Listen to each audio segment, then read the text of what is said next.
মুখ্যমন্ত্রী মমতা বন্দ্যোপাধ্যায়কে ফাইল চোর বলে মন্তব্য করল বিজেপি। শুক্রবার 9ই জানুয়ারি মুখ্যমন্ত্রীকে ফাইল চোর বলে মন্তব্য করে বিক্ষোভ করলেন বঙ্গ বিজেপি নেতারা। বিজেপি নেতাদের দাবি, মুখ্যমন্ত্রীকে গ্রেফতার এবং তৃণমূল সরকারকে ক্ষমতা থেকে না সরানো পর্যন্ত বিক্ষোভ চলবে। আইপ্যাকের কার্যালয়ে গিয়ে মুখ্যমন্ত্রীর ফাইল নিয়ে আসার ঘটনার তীব্র নিন্দা করেন বিজেপি নেতারা।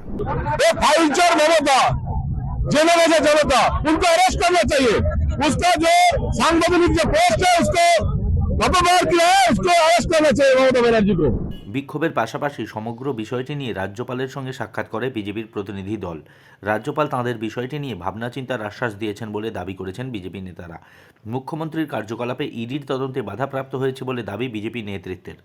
फर्स्ट टाइम पूरा भारत का जो जनता है, भारत ये पश्चिम बंगाल में ये ममता बनर्जी का नाटक देखे हैं, ड्रामा देखे हैं। एक संस्था को रेड करने के लिए ईडी आए थे और कोई 2020 का कोई स्कैम है, उसके लिए कुछ कनेक्शंस मिला है, इसलिए वो लोग आए थे। लेकिन ममता बनर्जी खुद आ गया, भाई बोलता है कि वहां पे प्राण ब्रह्मरा रहते हैं, कोई वहां पे जान है, इसलिए वो जान में वो आईपैक के अंदर में वो खुद आके हार्ड डिस्क भी लेके गया और फाइल भी लेके चले गए हैं।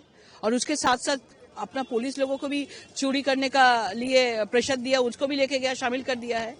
तो इसमें साफ साफ हो रहा है कि जो ईडी का जो रेड है, ईडी का जो इंक्वायरी है, इसको बाधा देने का कोशिश चल रहा है। और इसमें साबित हो गया कि यहाँ पे कोई लॉ एंड ऑर्डर सिचुएशन नहीं है।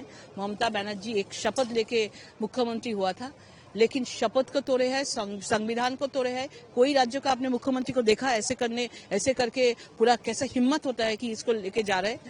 तो हम लोग इसलिए आज आए हैं, विचार लेने के लिए आए थे। गवर्नर ने हम लोग को आशा दिया है कि वो उनका संविधान के पद पर रह के जो भी करने का है वो एक्शन लेंगे। মুখ্যমন্ত্রীর বিরুদ্ধে সংবিধানের অপমান এবং এটিকে ফৌজদারি অপরাধ বলে মন্তব্য করেন রাজ্যের বিরোধী দলনেতা শুভেন্দু অধিকারী। এর বিরুদ্ধে কঠোর শাস্তির দাবি করেন তিনি। It's a completely criminal offence. एक सीनियर पॉलिटिशियन, एक चीफ मिनिस्टर जो संविधान हाथ में रखते हुए ओथ लिया है, उनका इस तरीके से कार्रवाई सीधा संविधान के ऊपर हमला है। যদিও ইডির তরফে সাফ জানানো হয়েছে, পুরো বিষয়টি তথ্য প্রমাণের উপর ভিত্তি করে করা হয়েছে এবং কোনো রাজনৈতিক দল বা প্রতিষ্ঠানের প্রতি আক্রোশ থেকে তল্লাশি অভিযান করা হয়নি।